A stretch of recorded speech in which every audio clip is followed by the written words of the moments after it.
General Benon Birale yavuganyako ku ntebe y'obukulembeze bw'eggwanga lino omwaka 2016 olwalira avudde mu mulambo w'ensi eno ne Reverend Isaac Mwesigwa eyali yabuzibwawo wetwogerera bino olwalira azuuliddwa e Soroti. Nkwaniza nnyo ekyo kino ekyolwaleero ennaku z'omwezi 12 omwezi gwa February omwaka 2020. Nze Moses wamala okubeera nga nkutuusaako amawulire amasukulumu byonna ebibadde mu ggwanga lyattu Uganda saako n'ensi yonna ogenda kubeera nga obyotabuliro ku ebyo byenkuwaddeko ebitonotono saako n'ebikira ku ebyo. Kakati no kansooke nkulageko ku ebyo ebikulembedde agaleero ate oluvannyuma nzije mbikugambe mu bujjuvu.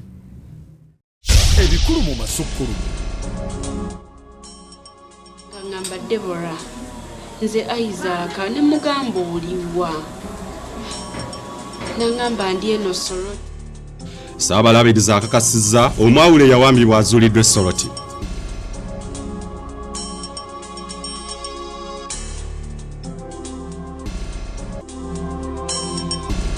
We need accountability for that 15 billion shillings. We have prayed.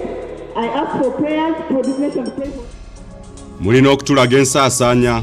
Parliament eyagala obumbi 15 obwasabibwa okutta enzige engeri gye zikozeseddwamu.